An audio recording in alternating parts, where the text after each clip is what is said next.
de todo para los romanos. Y lo que le importa a Marcos es redactar los milagros, contar los grandes milagros que el Señor Jesús había hecho. ¿Para qué? Para que ellos se deslumbren, porque como ellos tenían tantos dioses, al conocer que Jesús había hecho tantos milagros, él quería enfatizar eso para que creyeran realmente que Jesús era este Mesías que estaban esperando, un ser especial, un hombre y Dios que iba a cambiar las cosas. Y entonces en el Evangelio de Marcos están redactados muchos milagros. Presenta a Jesús como el siervo de Dios, el siervo que vino acá, que siendo Dios se humilló para venir acá y que era obediente a todo lo que Dios le ordenaba, le decía.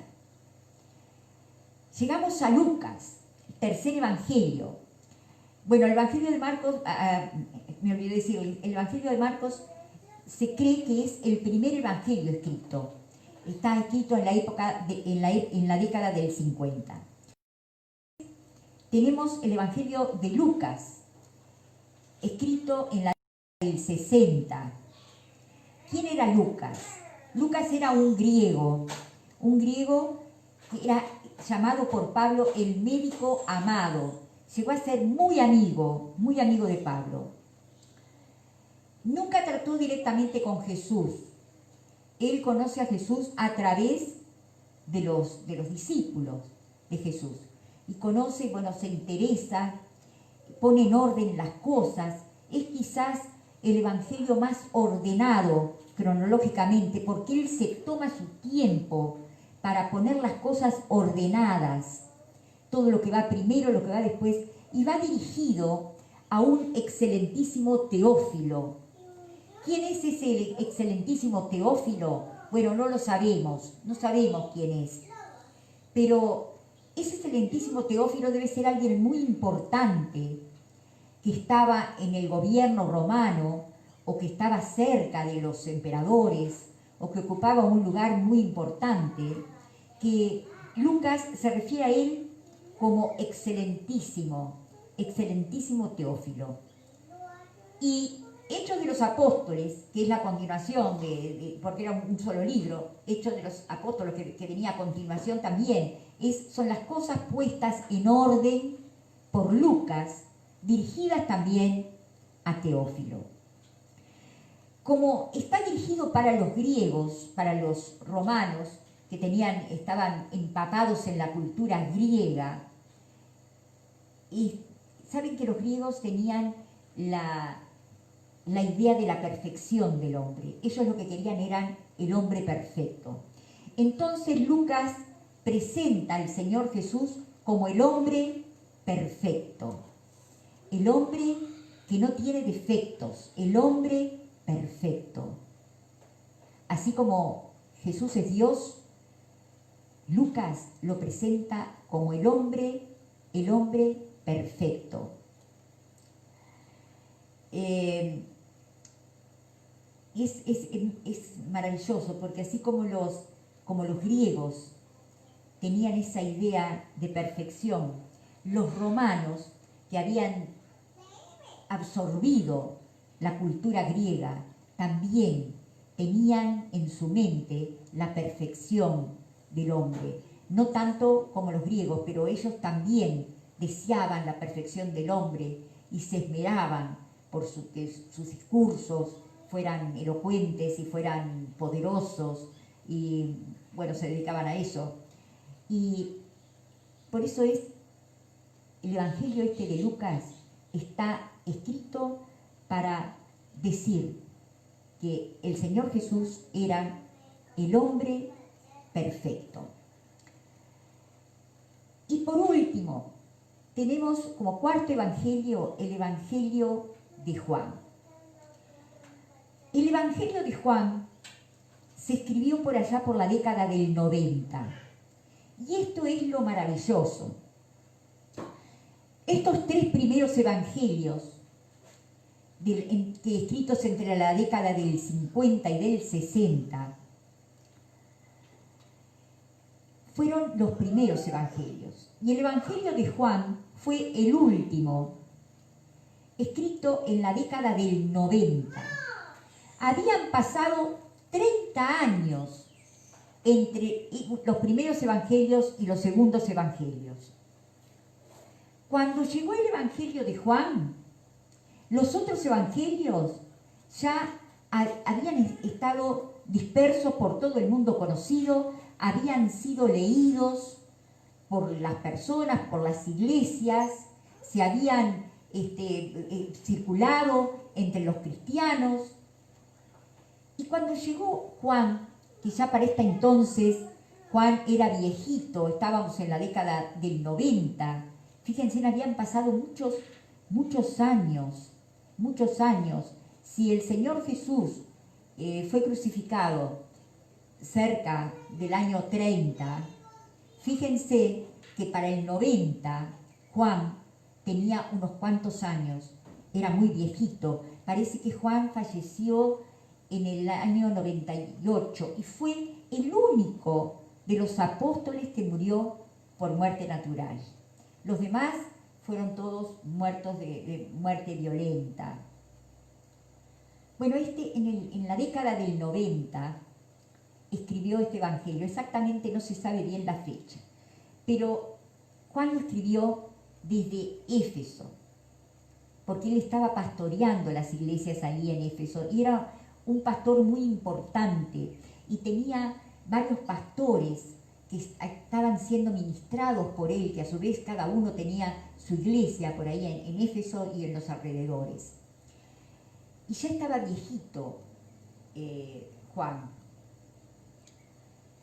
Y Juan era judío. Y saben que en el Evangelio de Juan no se nombra para nada el nombre de Juan. Pero Juan conocía exactamente la cultura judía, conocía las costumbres, conocía los hebraísmos, es decir, la forma de hablar, los paralelismos que usaban los judíos para hablar, para enseñar, comparaban una cosa con otra. Eso Juan lo manejaba muy bien.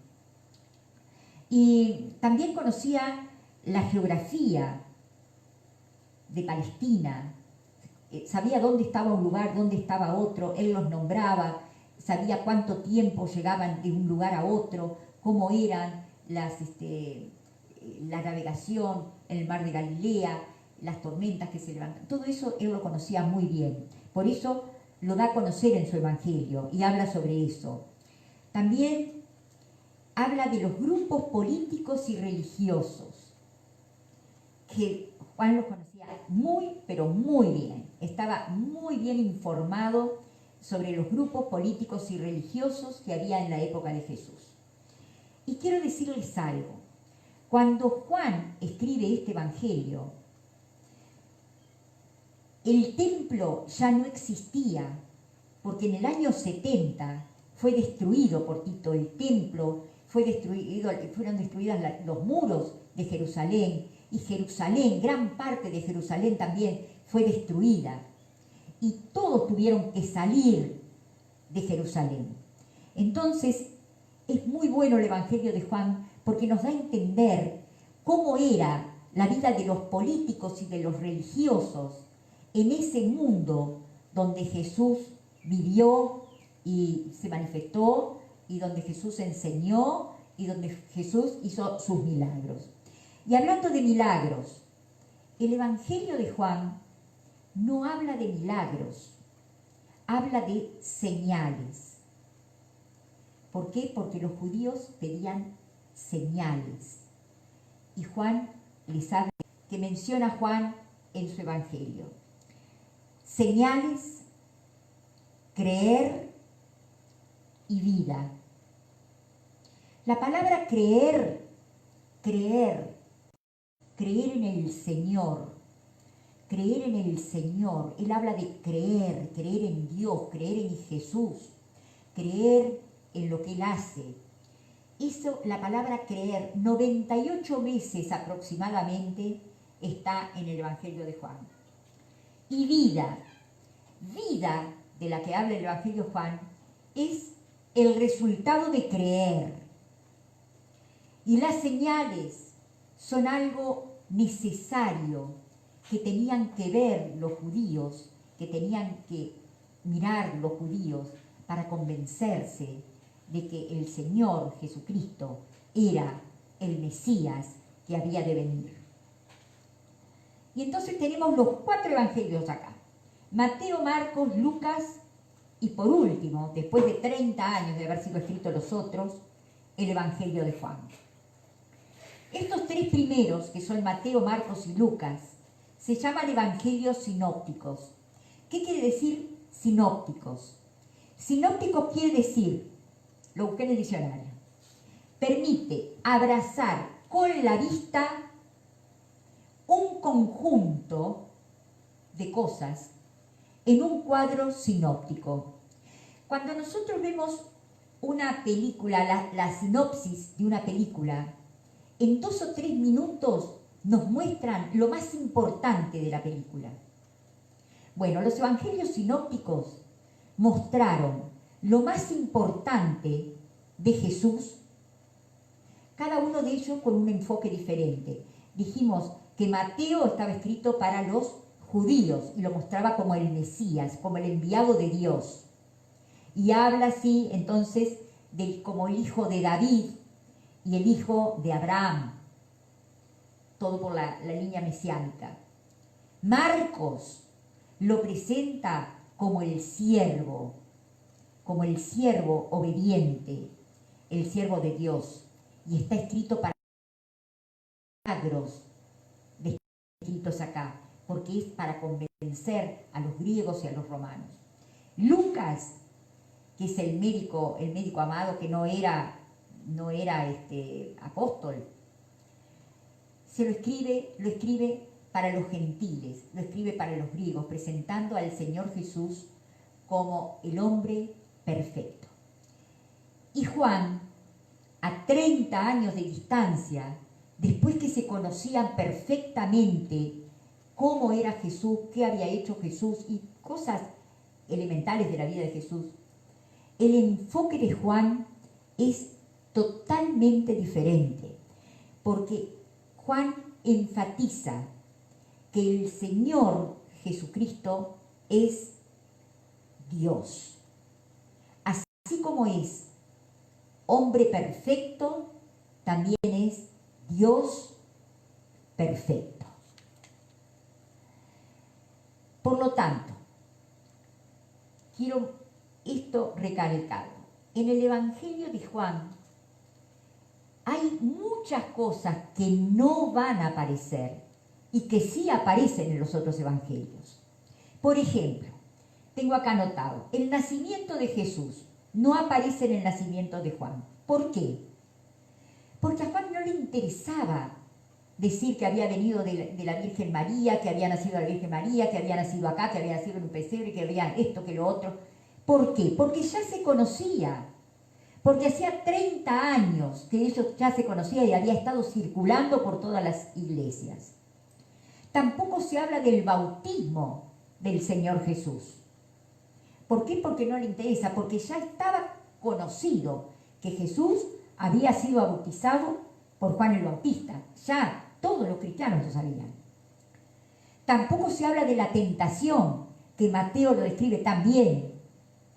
Bueno, no se habla de la tentación del Señor Jesús por medio de Satanás. Tampoco se menciona la transfiguración. ¿Se acuerdan cuando el Señor sube al monte, que sube con Juan, con Pedro y con Santiago? Suben al monte y Él se transfigura. Bueno, eso en el Evangelio de Juan.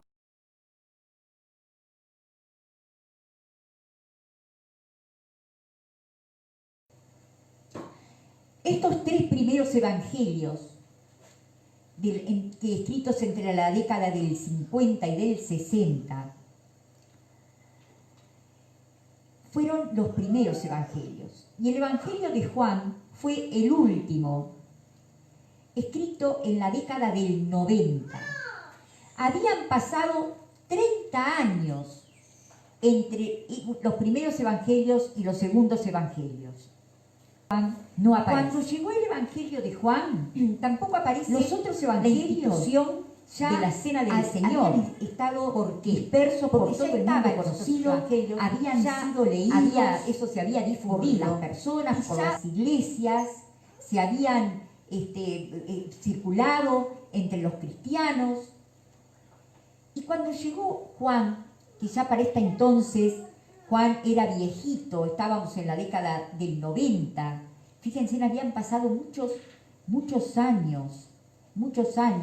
Si el Señor Jesús fue crucificado cerca del año 30, fíjense que para el 90 Juan tenía unos cuantos años, era muy viejito. Parece que Juan falleció en el año 98 y fue el único de los apóstoles que murió por muerte natural.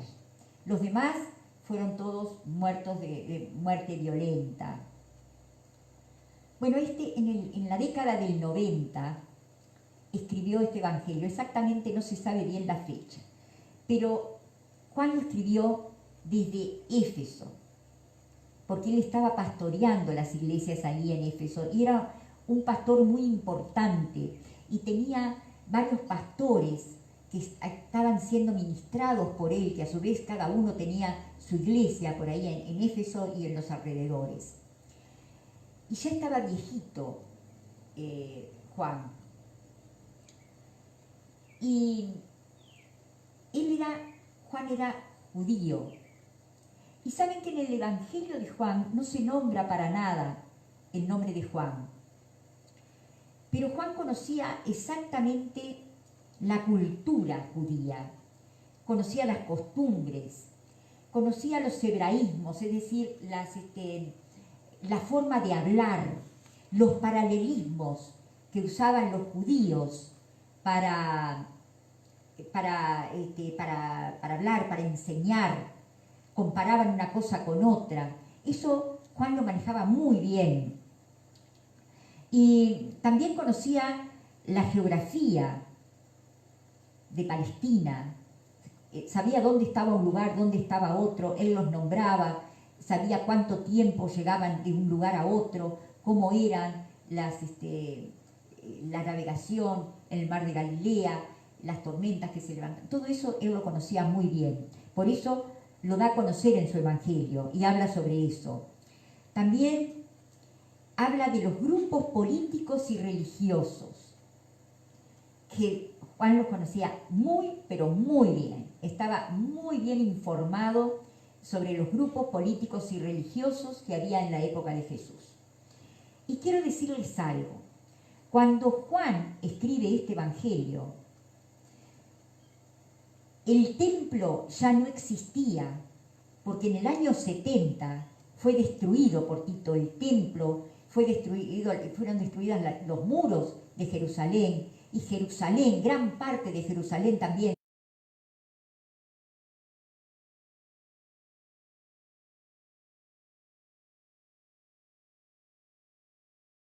unas cosas. Pero antes de eso, quiero decirles algunas cosas, algunas señales que sí, que están solamente en el Evangelio de Juan. La primera, el agua transformado en vino. ¿Se acuerdan en la boda de Caná de Galilea, cuando son invitadas la madre del Señor Jesús, Jesús y todos los discípulos también son invitados ahí, y empieza a faltar el vino, y la madre, que era seguramente familiar de la boda o dueño de algunos versículos, y vamos a ir viendo en estos versículos que tengo acá marcados, a ver si ustedes pueden seguir conmigo, y si no, ustedes los pueden ver después, anotar y ver después en la Biblia de ustedes. En Marcos 3:17 dice así: Jesús está llamando a los 12 y dice que llamó a Jacobo, hijo de Zebedeo, y a Juan, hermano de Jacobo, a quienes apellidó Boanerges, esto es, hijos del trueno. O sea que eran hijos de Zebedeo, Juan era hermano de Jacobo, ¿y por qué les habrá llamado Boanerges, hijos del trueno?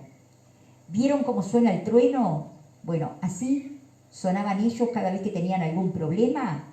Eran como podríamos decir ahora nosotros, calderita de lata, que siempre están sonando. Bueno, así, como somos a veces algunos de nosotros también, que nos exasperamos por cualquier cosa y por cualquier cosa saltamos. Bueno, Juan era así.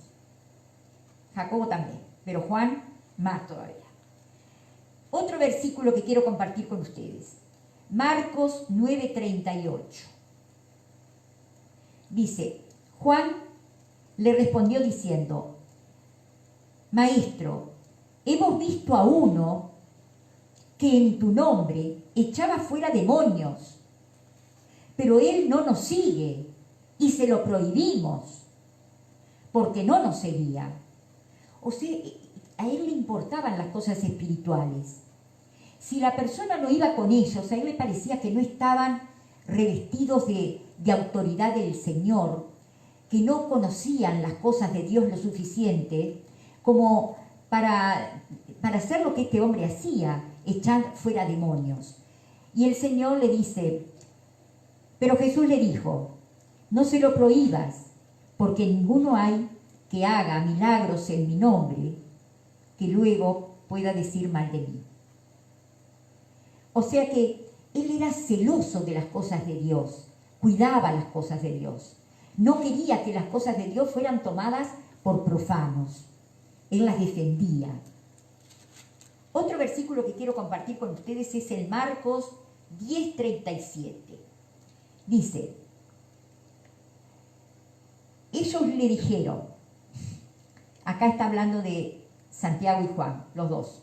Ellos le dijeron, concédenos que en tu gloria, le estaban diciendo al Señor, nos sentemos el uno a tu derecha y el otro a tu izquierda. Entonces Jesús les dijo, no sabéis lo que pedís.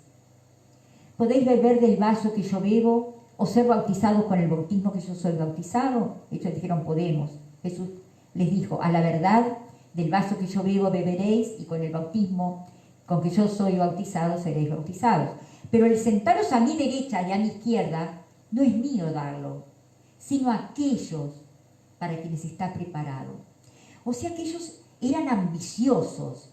Ellos querían, tanto Juan como Jacobo, que era el hermano, querían ocupar lugares importantes, querían estar en los lugares de preeminencia, querían como todos nosotros, eran orgullositos, les saltaba el orgullo y querían ocupar el lugar de preferencia. Vamos a seguir leyendo a ver qué pasó acá. Marcos ahora 15:40.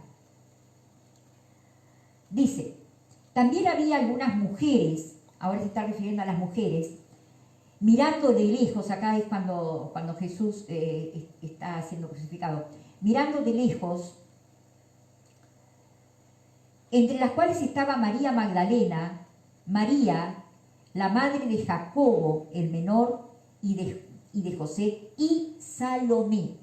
Esta Salomé parece que era la señora de Zebedeo y que era a su vez parienta de María.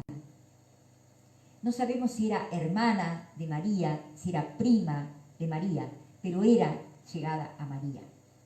Vamos a ver en Lucas 9:54 un dato más sobre Juan. Dice así, cuando estaban pasando por Samaria, refiriéndose a los samaritanos que no los dejaron pasar, dice, viendo esto sus discípulos, Jacobo y Juan, que no habían dejado pasar a los discípulos y a Jesús, dijeron, Señor, y acá Juan era el que llevaba la delantera, ¿quieres que mandemos que descienda fuego del cielo como hizo Elías y los consuma? Entonces volviéndose él el Señor Jesús, los reprendió diciendo: vosotros no sabéis de qué espíritu sois, porque el Hijo del Hombre no ha venido para perder las almas de los hombres, sino para salvarlas. Y se fueron a otra aldea. O sea que, ¿cuál era el sentimiento de Juan?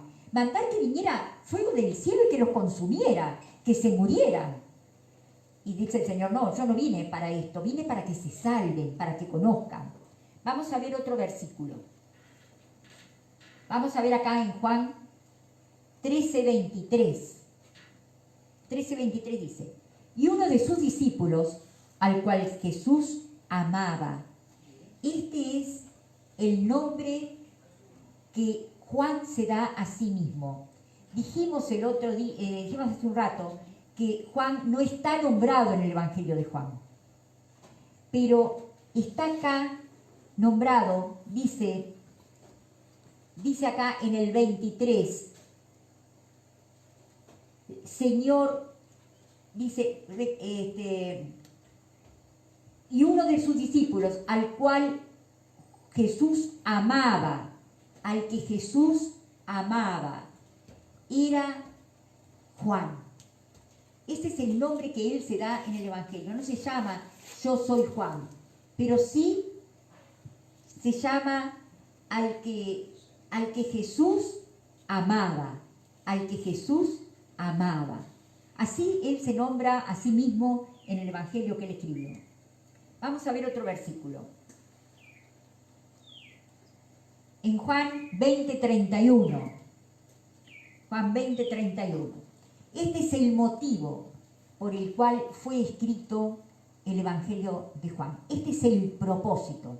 Dice así: pero estas se han escrito para que creáis que Jesús es el Cristo, el Hijo de Dios, y para que creyendo tengáis vida en su nombre. Vamos a leerlo de nuevo porque este es el propósito de este Evangelio. ¿Por qué lo escribió Juan?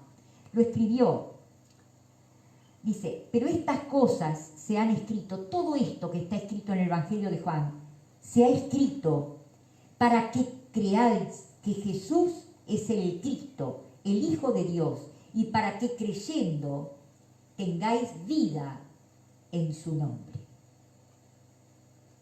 O sea, son cosas muy importantes. ¿Se acuerdan que habíamos hablado recién de las palabras, de creer?